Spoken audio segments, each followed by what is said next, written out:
নমস্কার প্রিয় চাকরি প্রার্থী বন্ধুরা, আপনাদের প্রত্যেককে স্বাগত জানাই আমার চ্যানেলে।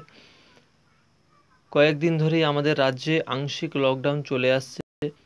শিক্ষক হবু শিক্ষক এবং শিক্ষিকাদের আজকে বলতে গেলে পূর্ণ লকডাউন পড়ে গেল। আপনারা জানেন দীর্ঘ কয়েকদিন ধরেই আপার প্রাইমারি এবং প্রাইমারি নিয়োগ প্রক্রিয়া নিয়ে কোর্ট এবং শিক্ষা প্রার্থী এবং সরকার, কমিশন, পর্ষদ এই কয়েকটি জায়গায় যে গোলমেলে ব্যাপারটা উঠে আসছে, সব কিছুই সবাই জানে, কিন্তু কোথাও আটকে রয়েছে, সেই জায়গাটা থেকে বেরিয়ে আসছে না। অথচ দেখা যাচ্ছে যে রাজ্যের সমস্ত নির্বাচন বিধি, করোনার যে বিধিগুলি সেগুলি নিয়ম ভেঙে অথচ রাজ্যের নির্বাচন প্রক্রিয়া সমস্ত কিছু সম্পন্ন হয়ে গেল। সেক্ষেত্রে কোনো করোনার বিধি ভঙ্গন হলো না। অথচ করোনাকালে সমস্ত স্কুলগুলিতে যে সমস্ত শিক্ষক শিক্ষিকা নিয়োগের যে ব্যাপারটি রয়েছে সেটি কিন্তু স্তব্ধ থেকে গেল। কারণ আজকেই রাজ্য সরকারের পক্ষ থেকে একটি গাইডলাইন জারি করা হয়েছে, যেটিতে হচ্ছে কি না, সমস্ত স্কুল কলেজ শিক্ষা প্রতিষ্ঠান সমস্ত কিছুই বন্ধ থাকবে। তো এক্ষেত্রে কতটা শিক্ষক নিয়োগ প্রক্রিয়া সম্পন্ন হবে সেটা নিয়ে কিন্তু অনেক দ্বিধা বা প্রশ্ন শিক্ষক প্রার্থীদের মনে রয়েছে। আবার একটা কথা উঠে আসছে যে ব্রাত্য বসু, আমাদের যিনি শিক্ষামন্ত্রী রয়েছেন, উনি সুস্থ হয়ে উঠলে তার পরের দিন থেকে চালু হয়ে যাবে শিক্ষক নিয়োগ প্রক্রিয়া।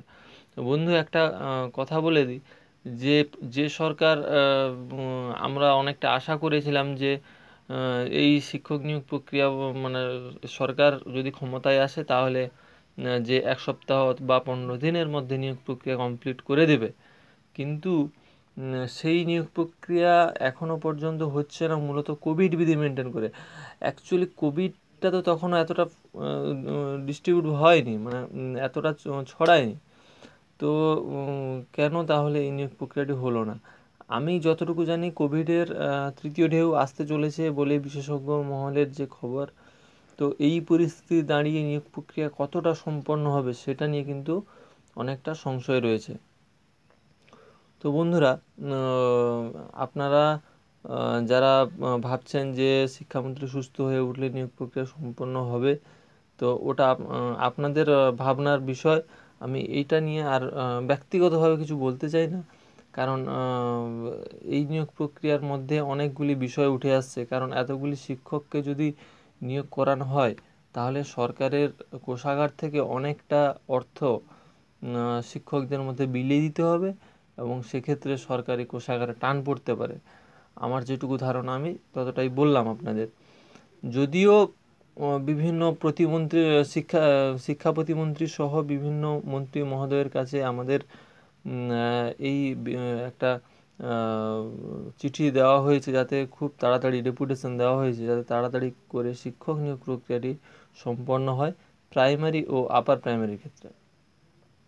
কতটা কার্যকরী হবে সেটা দেখার বিষয়, আমরা সবাই অপেক্ষায় আছি।